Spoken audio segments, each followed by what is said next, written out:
Hello students, I am telling you about the Neet 2019 question paper series P2, and for that I have told you about the numerical questions up to 27, and today I will take right from 28 to 36. 28 to 36, and as I have told you that you watch the video completely so that you could understand the language of the question and the application of the formula, the concepts, etc. And these questions are not too much long or too much complicated, they are based upon your understanding. So now I take the question number 28 to 36.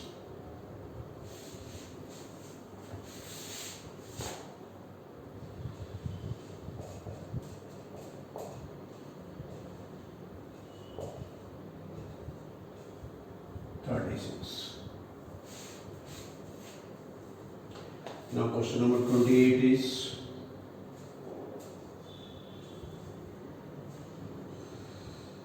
a cylindrical conductor of radius r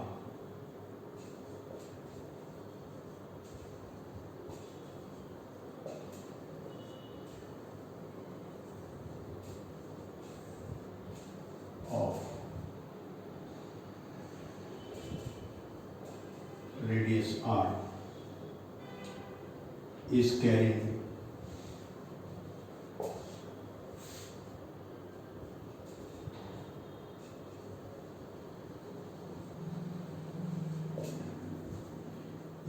a constant current.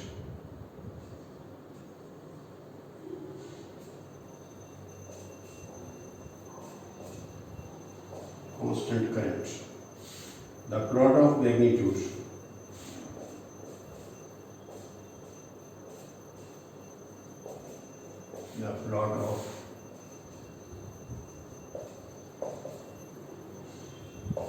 magnitude of the magnetic field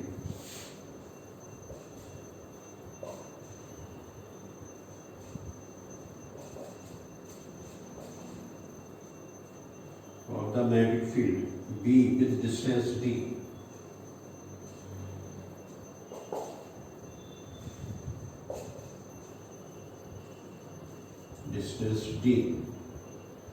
from center of conductor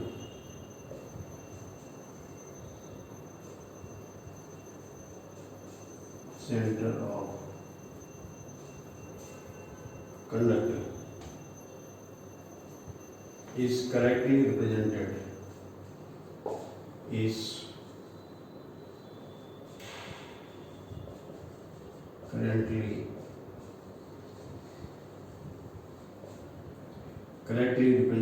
by figure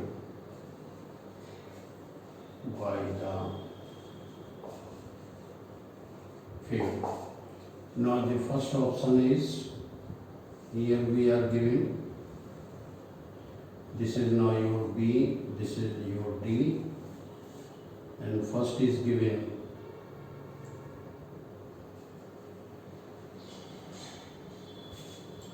and second is given.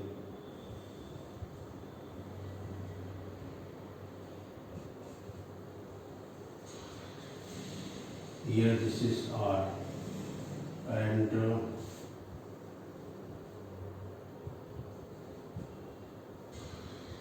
like this, and now third is B, and this is now D, and then we have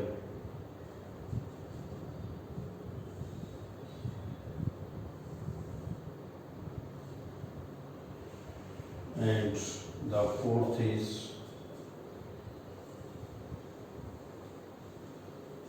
this is B, this is D, and fourth is given like this.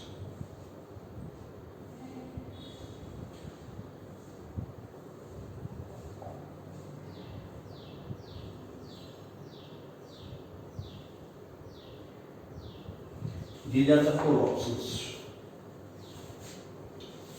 And now the solution to this. You are given the cylindrical conductor. This is the, if you have read it, then this is the application of the Ampere's law for a conductor carrying the current I. So this is the cylindrical conductor. And since the conductor is not given whether it is hollow or solid, so in that case you have to consider only the solid cylinder.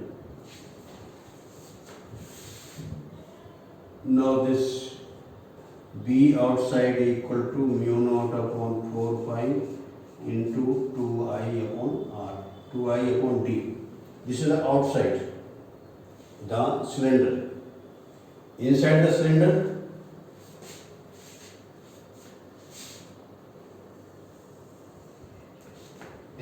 cylinder, this is B in.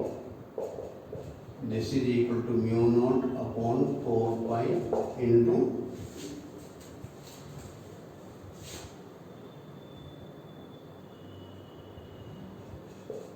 I into X upon your D, X upon D square. This is now your capital R square.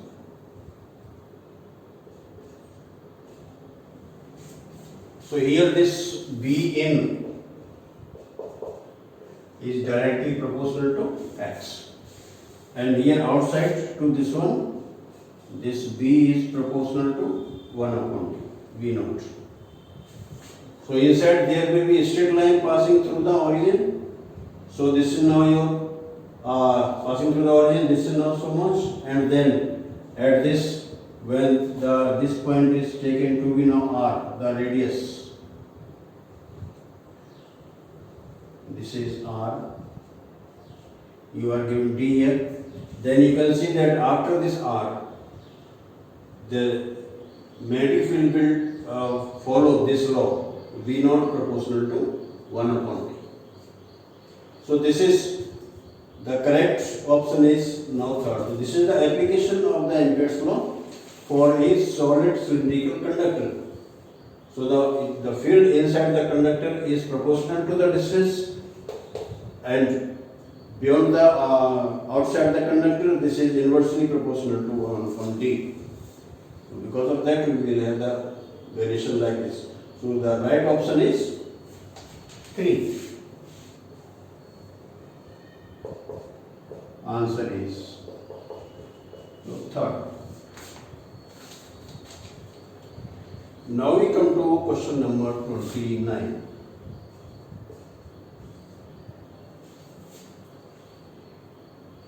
Two particles A and B.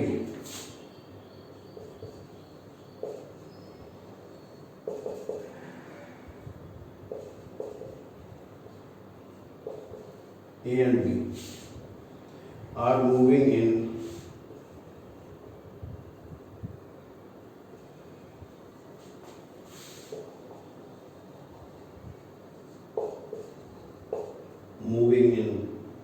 uniform circular motion.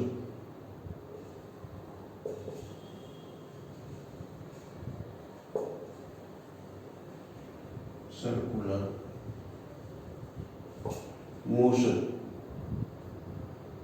in concentric circles of radii. In concentric circles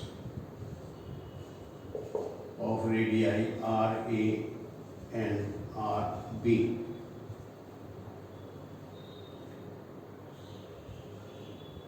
With a speed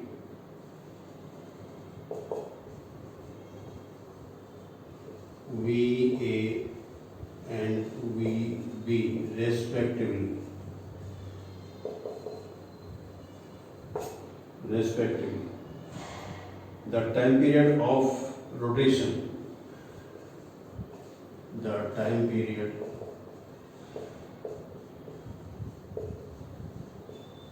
of rotation is same, is same. The ratio of angular speed, the ratio of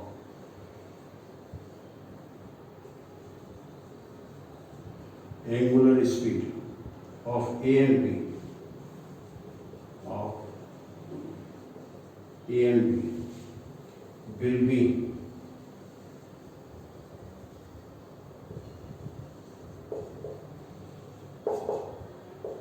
number 1 RA ratio RB, second VA ratio VB, third RB ratio RA, and fourth 1 ratio. So how to find the solution of this one? You are given 2 circles. This is now concentric circles. Now its radius is RA and its radius is RB, and they are moving like this. And this is given that the rotation is the same, period of rotation is the same. So period of rotation is the same is that this TA equal to TB. And TA will be what? This is omega A upon 2 pi equal to omega B upon 2 pi. This will cancel 2 pi and 2 pi. So omega A upon omega B equal to 1 upon 1. So this is 1 ratio 1. Moreover, you remember that when the number of particles are rotating about the same axis of rotation, then their angular velocities are always equal, and their the linear velocity are different, because linear velocity depend upon the distance of the particle from the axis of rotation. So the linear velocities may be different, but the angular velocities are equal. This is what you have studied in the chapter of rotational motion. So our option is 4, 1 ratio 1.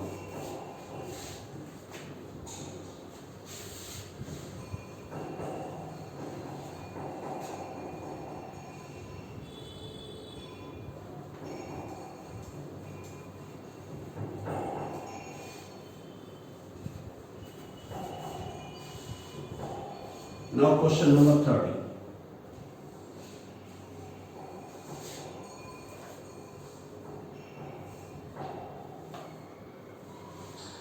Two similar thin equiconvex lens. Two similar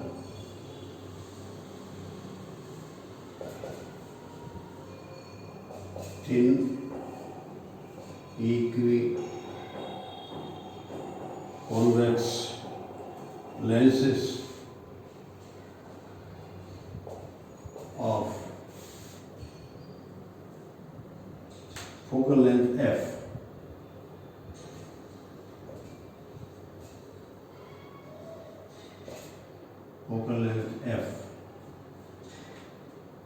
are kept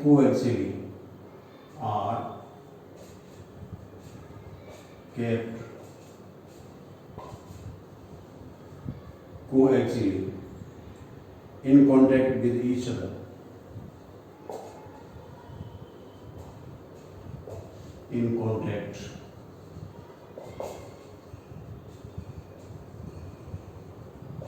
with each other. such that the focal length of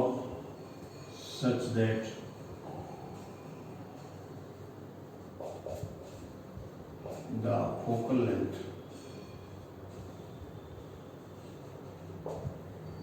of the combination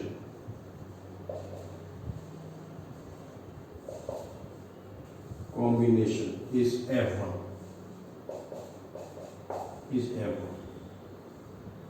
When space between them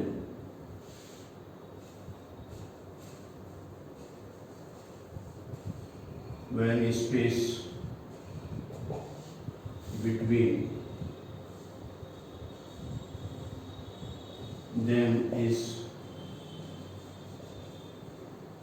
filled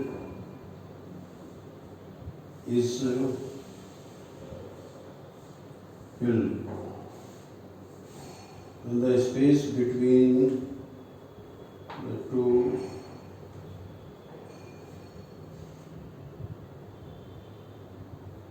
is filled with same refractive index.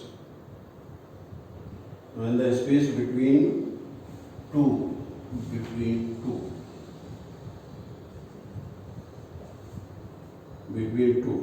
lenses has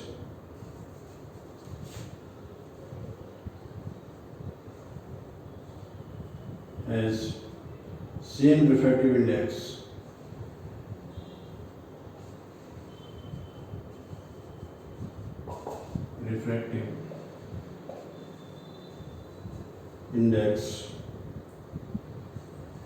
mu equal to 1.5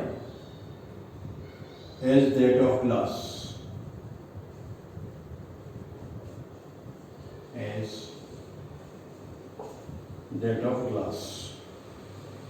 then equivalent focal length,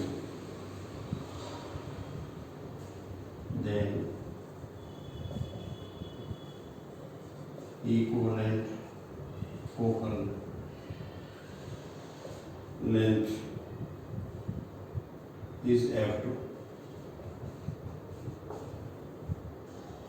The ratio of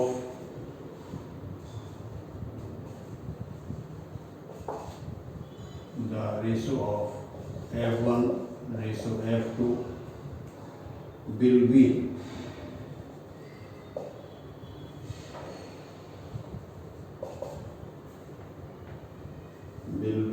first is option 2:1, second 1:2, third 2:3, and fourth 3:4. This is the question. Now the solution of this one is, in question this is given that the two similar lenses, so this is the two similar lenses, both are equiconvex, they are placed in contact, this is now coaxially, and now in contact, then the focal length 1/f1 equal to 1/f plus 1/f. So this is equal to 2/f, or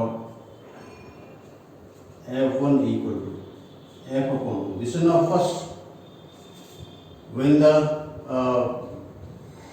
these two have are in contact, and now suppose this space between them, this space is filled with the medium of the refractive index 1.5 as that of the glass.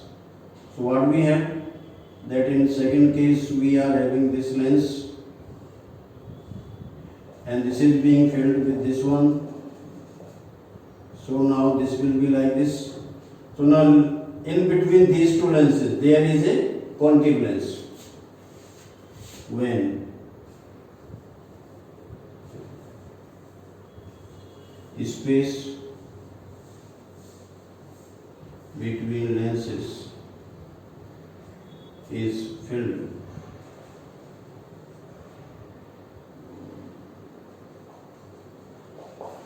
with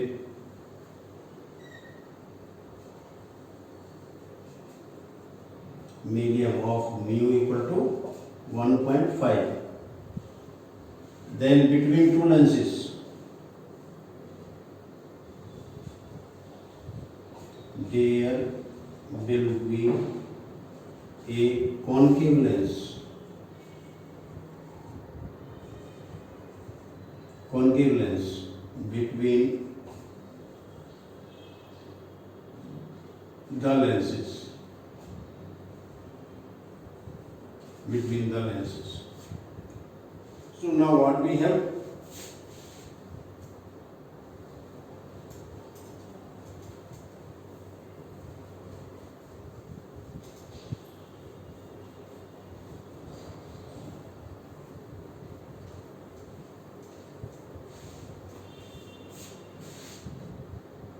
Since the medium of this concave lens that is made by the liquid filled between the two lenses, then the focal length will be 1 upon f2 equal to 1 upon f plus 1 upon f minus 1 upon f. Because what the lens is made by this medium, that will be the convex and that will be the concave, and the focal length of concave is always negative. So this is will be taken this 1 upon f plus 1 upon f minus 1 upon f. So this will cancel. Therefore f2 equal to, now this f. If suppose this would have some different materials, the concave lens would have some different material, definitely we have to find the, we would have given the radius, this focal length, or we can calculate it with the help of the formula. Then this f1 upon f2 is equal to, this is now your f upon 2 into f, this will cancel, this is 1 by 2, so this gives you this 1:2. Second, so our answer is second.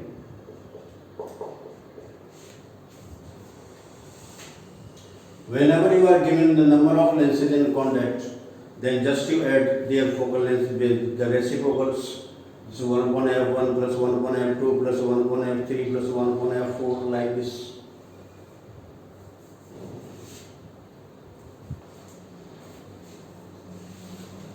Now question number 31.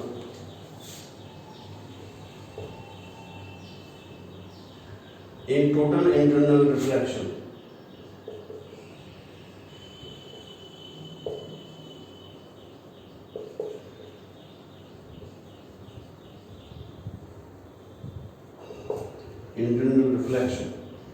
when angle of incidence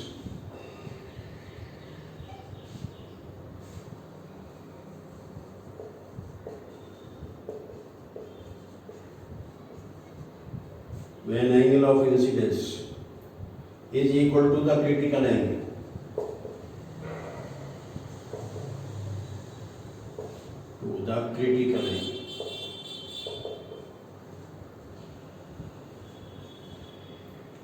critical angle for the pair of medium,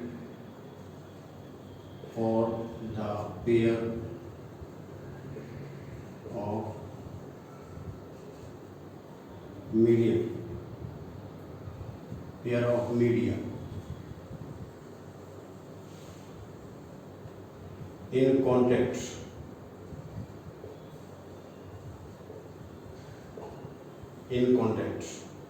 what will be the angle of refraction? What will be the angle of refraction?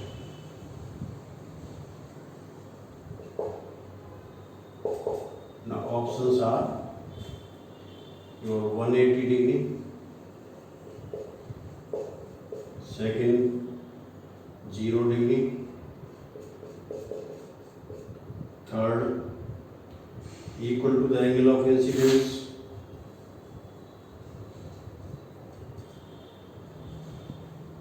equal to the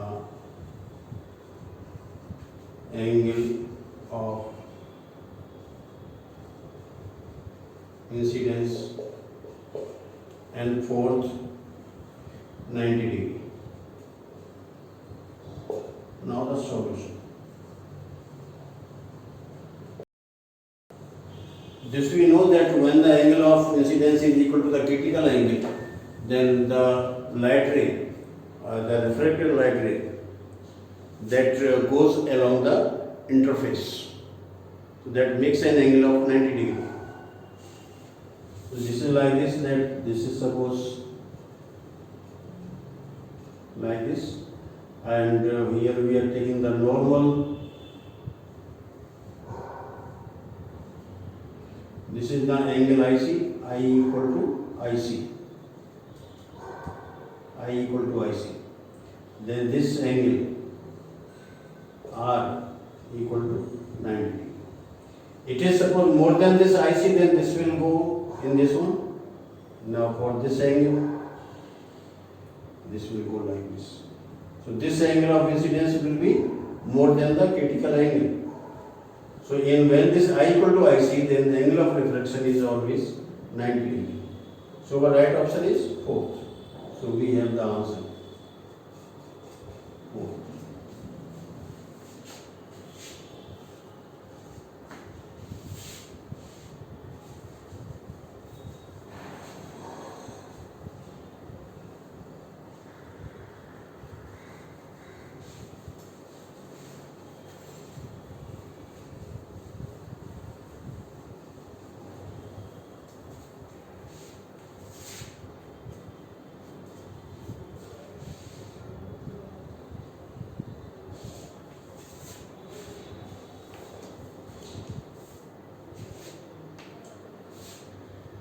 Now question number 32. 32. Two parallel infinite line charges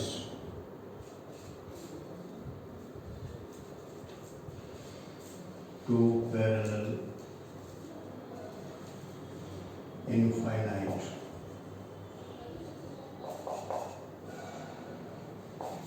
line charges with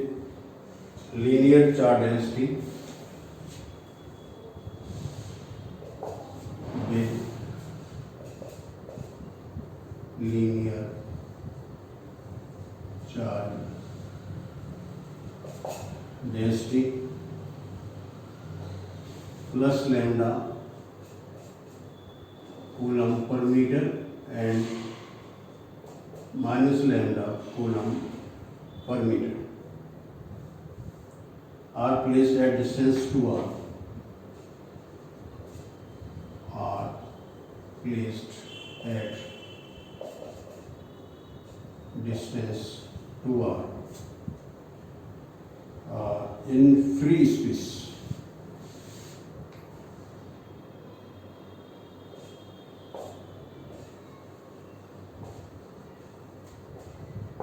In free space. What is the field midway? What is the field?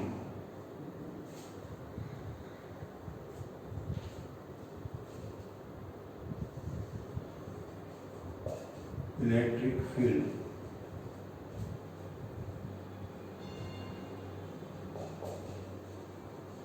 Midway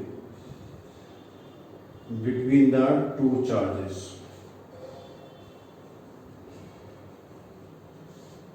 Between the two charges.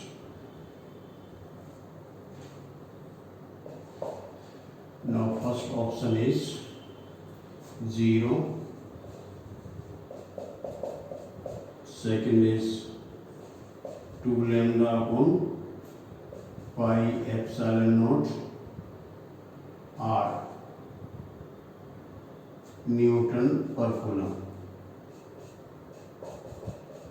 Third option is lambda upon pi epsilon naught R Newton per Coulomb. And fourth option is lambda upon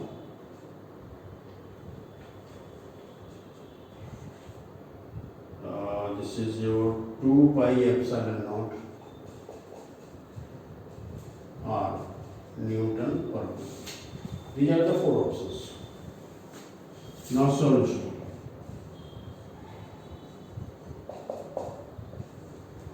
You are given two line charges. This is plus lambda, this is minus lambda. The distance between them is 2r. So this is the point midway between them, then this distance is r and this distance is also equal to r. The two distances are equal. At this point, the electric field due to this charge and also due to this charge. So because of this charge, the electric field will be in this way, E1. And because of this will also E2. So both electric fields are in the same direction. So E equal to E1 plus E2. And this we know that this is equal to K into 2 lambda upon R, the radius, the distance between them. This is also K into 2 lambda upon R. So now this is equal to 2 into 4, 4 K lambda upon R. Now put the value. This is now your 4 K is equal to 4 pi epsilon naught into lambda upon R. This 4 will cancel. So E will come out to be 1 upon pi epsilon naught R, or this is now your lambda. This is no lambda. So our answer is third. Our option is third. If suppose this point would have outside these two line charges, then the electric field will be equal to 0. So is the field between the two line charges is never 0, but outside to them this is always 0. So like this we find the electric field between the two line charges.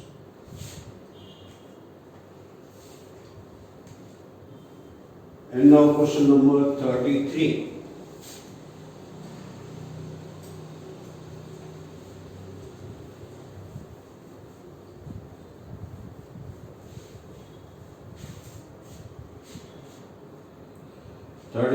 For p-type semiconductor,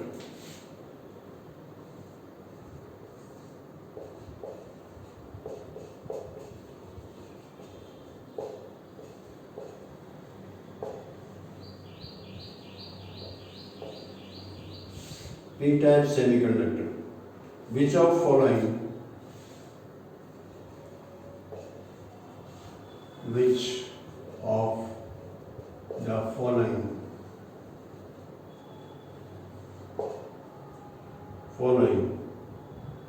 statement is true?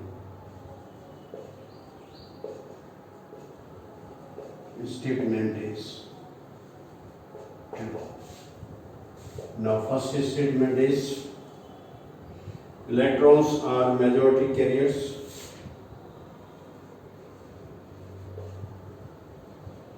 Electrons are majority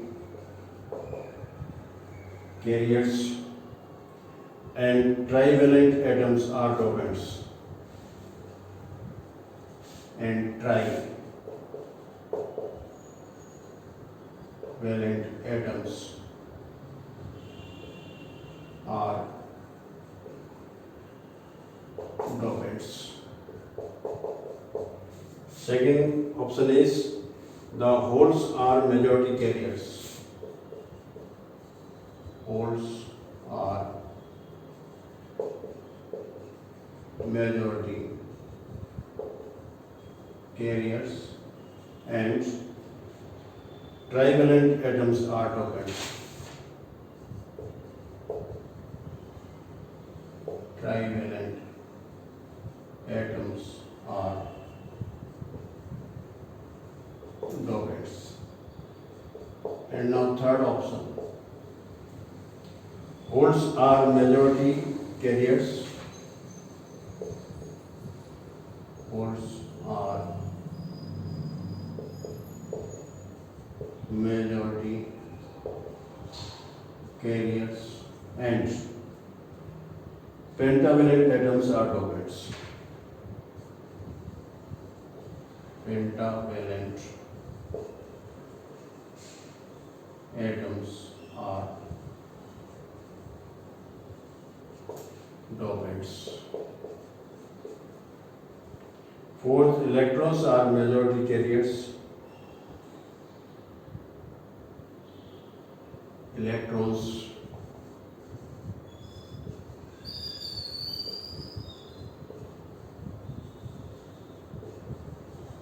are majority carriers and pentavalent atoms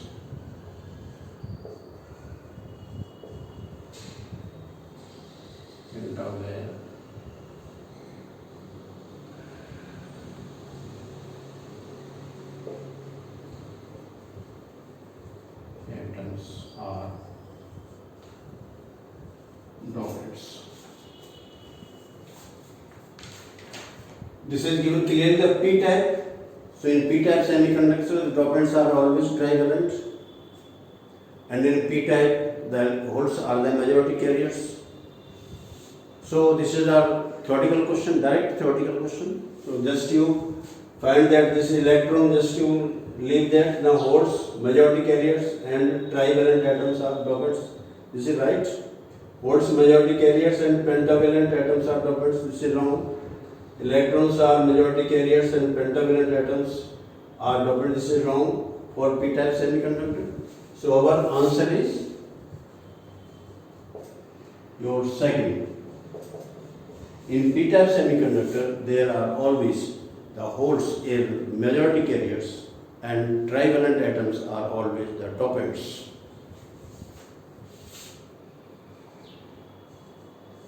Now question number 34. 34. Which of the following acts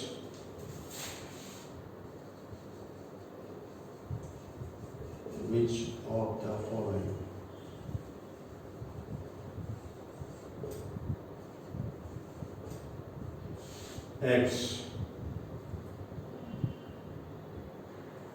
as circuit protection device, as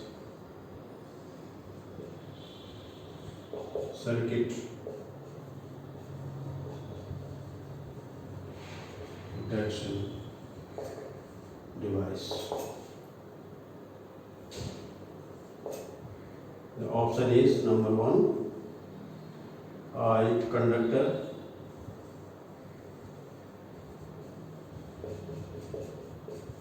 Second is inductor.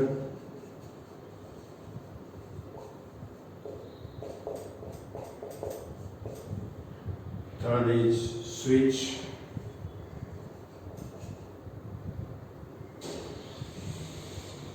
And fourth is fuse.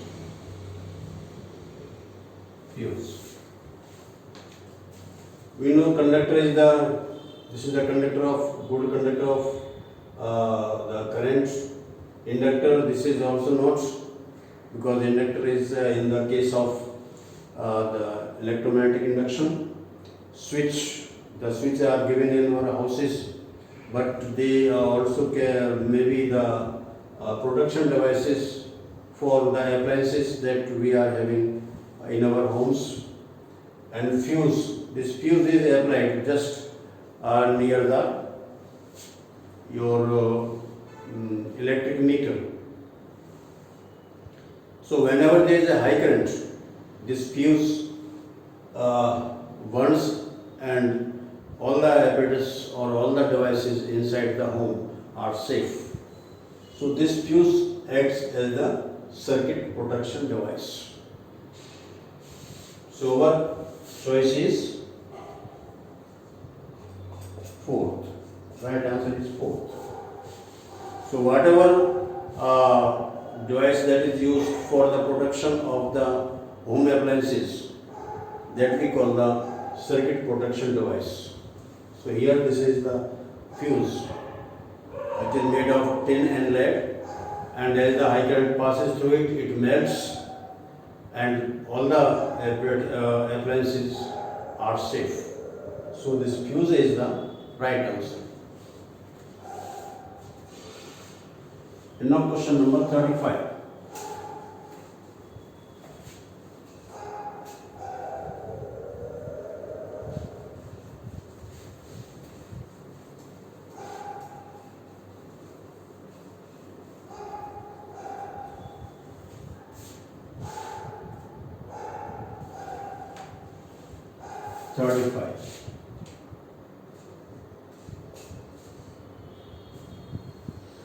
In circuit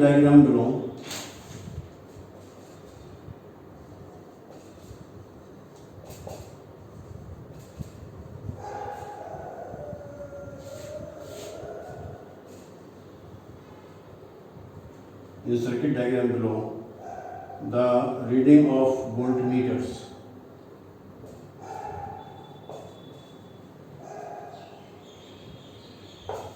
Readings of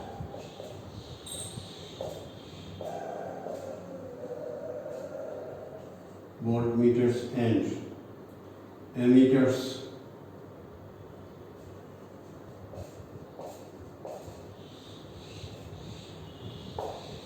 will be.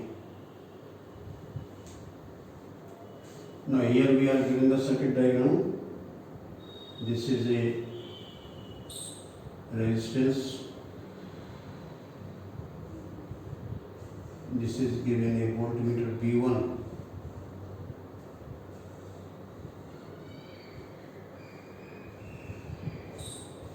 This is now ammeter. This is so much 10 volt. This resistance is 10 ohm. The current is like this. And there is given one more circuit.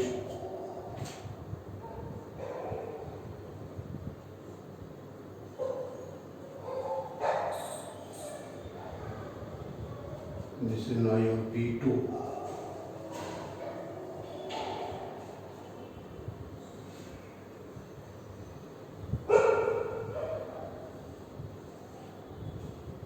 A2,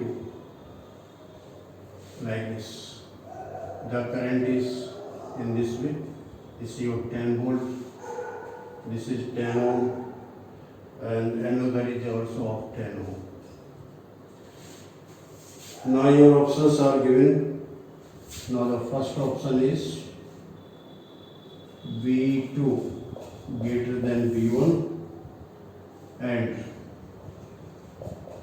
I1 equal to I2. Here the current is I1, this is now current is I2. And second option is V1 equal to V2 and I1 greater than I2. Third option is V1 equal to V2 and I1 equal to I2. And now fourth option is your V2 greater than V1 and I1 greater than I2.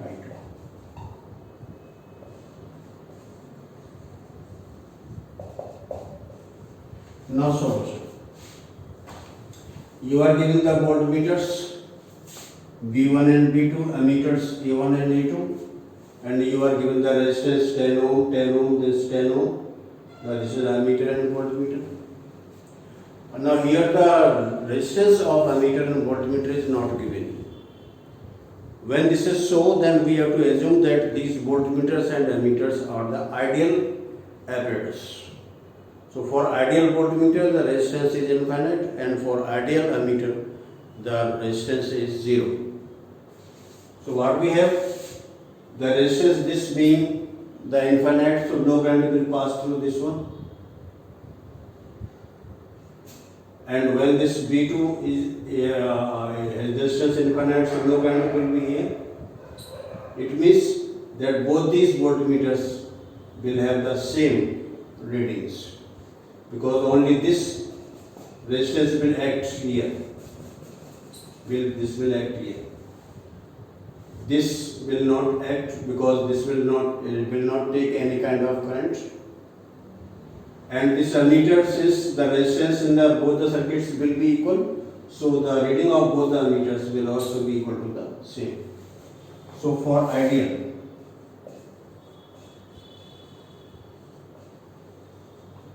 voltmeter R equal to infinity. For ideal ammeter, R equal to 0. Its resistance will be 0. This resistance will be infinite. So only this 10 ohm resistance will act here. So what we have, that this B1 is equal to B2, and that I1 is equal to I2.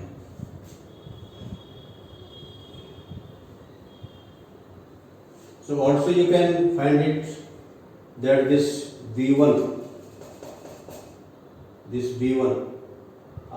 is now given the current here. This is the resistance. So this I1 equal to I2 equal to 10 upon 10 equal to 1 ampere in each case. And voltmeters, this is B1 equal to B2, so this is equal to 10 into 1, so this is equal to 10 volt. Because current is 1 ampere, so this is the resistance is 10 and current is 1, so 10 into 1, that is not 10 volt.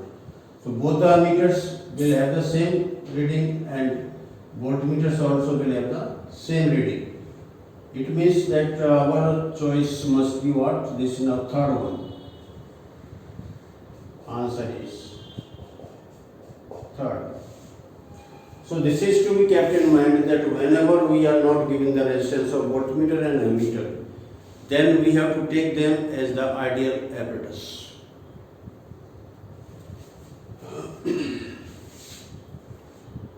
And now question number 36.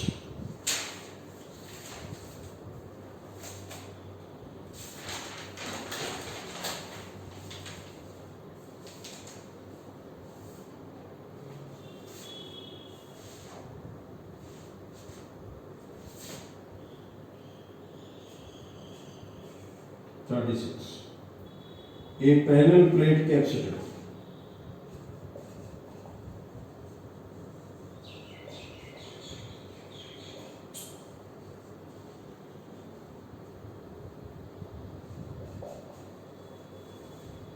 capacitor of capacitance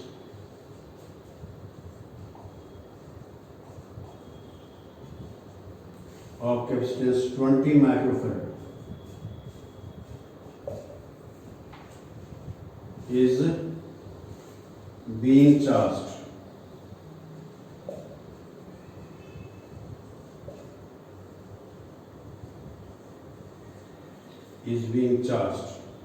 by a voltage source.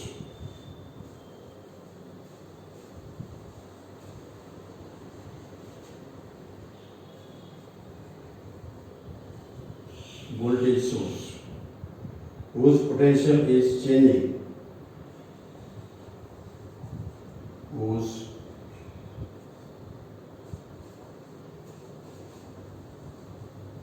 potential is changing at a rate of 3 volt per second. The conduction current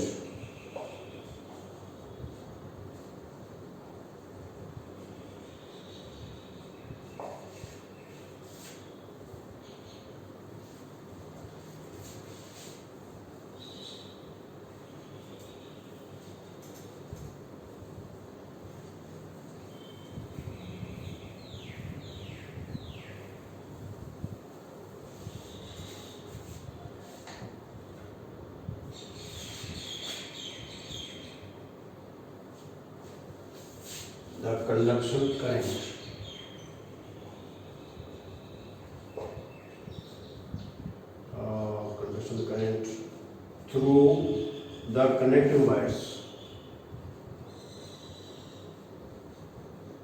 through the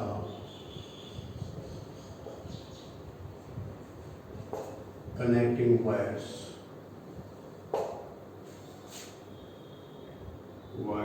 and the displacement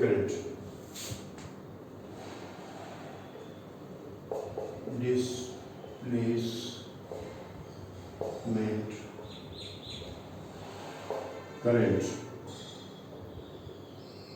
displacement current through plates of capacitor current through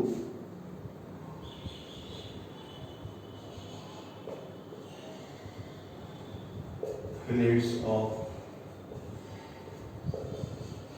capacitor would be respectively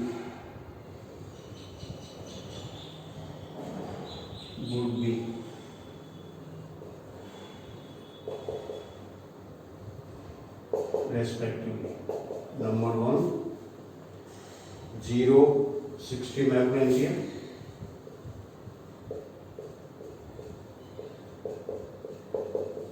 second 60 microampere and 60 microampere, third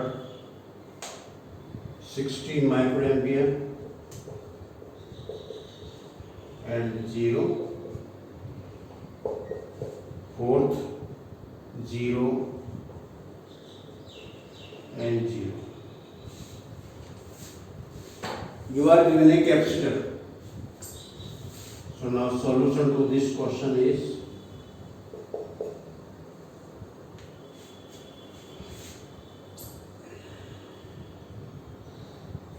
you are given C equal to 20 microfarad and you are given this dV upon dt equal to 3 volt per second. Right.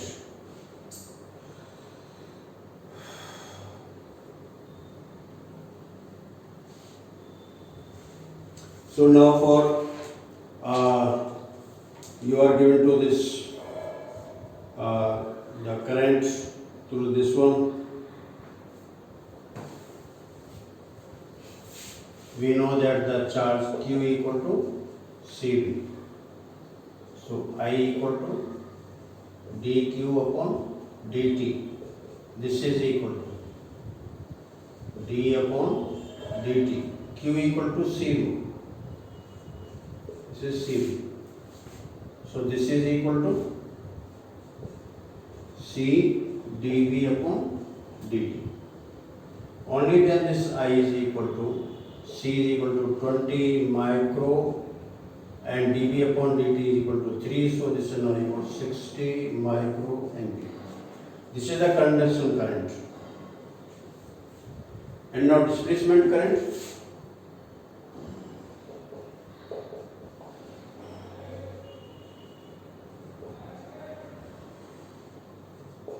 This we know that this is ID equal to epsilon naught into d phi e upon dt. This we know. And this ID equal to epsilon naught d upon dt. And this phi is equal to EA.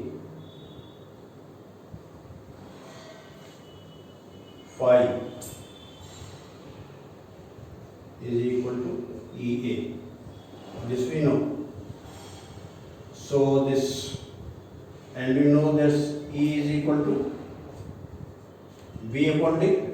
So just you put this epsilon naught d upon dt into this is your V upon D into A. And we know that this capacitance C is equal to A epsilon naught upon D. So what is A upon D? So C upon epsilon naught is equal to A upon D. So in place of A upon D, we will write down C upon epsilon naught. Epsilon naught d upon dt, and this is now your V, and this is now your C upon epsilon naught. This epsilon naught will be outside from this bracket.